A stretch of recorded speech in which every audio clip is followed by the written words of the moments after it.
Radhe Radhe everyone, आप देख रहे हैं सीरियल सियापा, जहां पे देते हैं हम आपको आप ही के फेवरेट शो से जुड़े इंटरेस्टिंग अपडेट। दोस्तों, राधा कृष्ण के आज रात के एपिसोड में दिखाया जाएगा कि वासु और श्रीनिवास यानी कि वेंकटेश के बीच में बात चल रही होती है कि मटकी कौन फोड़ेगा। तभी यहाँ पर भार्गवी कहती नजर आती है कि मुझे नहीं लगता कि वासु मटकी फोड़ पाएंगे।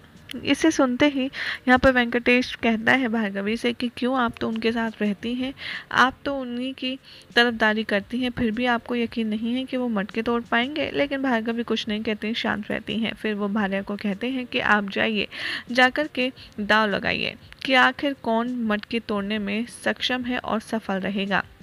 और बीच में कुछ खुश बातें होती हैं जो कि भार्गवी से रिलेटेड होती हैं, लेकिन अंततः वासुदेव अपने आप ही यहाँ पर मटकी फोड़ने के लिए चढ़ जाता है और फिर उसकी कोशिश नाकाम होते हुए नजर आती है और वो बुरी तरह से मुंह के बल गिरता है, जिसे देखकर आई और सभी लोग वहाँ मौजूद घबरा जाते हैं। उसके पश्चात यहाँ पर श्रीनिवास कहते हैं कि अब इन्होंने अपना जो ट्राई था वो कर लिया, अब मेरी बारी है, अब मैं भी प्रयास करूँगा। और ये कहकर के वो भार्गवी को देखकर मुस्कुराकर वहां से चले जाते हैं। वासुदेव कहते हैं कि भला मैं नहीं कर पाया तो ये व्यापारी भला कैसे इतनी ऊंची मटकी तोड़ सकता है। और यहाँ पर आई से वो कहते हैं कि देखना, इसके बस की कुछ नहीं है और ये सुनिश्चित करो कि ये मटकी ना फोड़ पाए। तभी आई चुपके से उमा को बुलाएगी, उसके कान में कुछ कहेगी और उमा जाकर के ढेर सारे पानी के मटके ले आएंगी। जैसे ही यहाँ पर वेंकटेश ऊपर चढ़ने लगेंगे मटकी फोड़ने के लिए, यहाँ पर एक एक करके आई सभी औरतों से पानी फिकवाएगी और कहेगी कि मैं उम्मीद करती हूँ आपको इस परंपरा का तो अंदाज़ा होगा ना कि ये हमारी एक रस्म का हिस्सा है। वेंकटेश, अगर आप नहीं कर पा रहे हैं तो आप बीच में भी छोड़ सकते हैं। इसे सुनकर वेंकटेश कहते हैं कि नहीं, आप जैसे चाहें वैसे कीजिए, आप अपनी परंपरा निभाइए और मैं अपना कर्तव्य।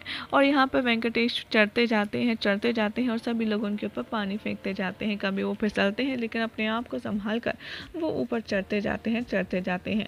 भार्गवी ये सब कुछ देख रही होती है, लेकिन कुछ समय में वो वहाँ से वापस चली जाती हैं, जिसे देखकर वेंकटेश को बुरा लगता है और वो जानबूझकर अपना पैर फिसला देते हैं और वहाँ से गिर जाते हैं। लेकिन यहाँ पर किसी को ये नहीं लगता कि वेंकटेश भी यहाँ पर मटकी फोड़ पाएंगे, लेकिन पद्मावती को पूर्ण रूप से ये सांत्वना होती है कि अगर कोई मटकी फोड़ सकता है तो वो सिर्फ वेंकटेश ही हैं, यानी कि श्रीनिवास। और वो ये सोचकर कि काफ़ी ज़्यादा प्रसन्न होती हैं कि वो ये मटकी अवश्य फोड़ेंगे।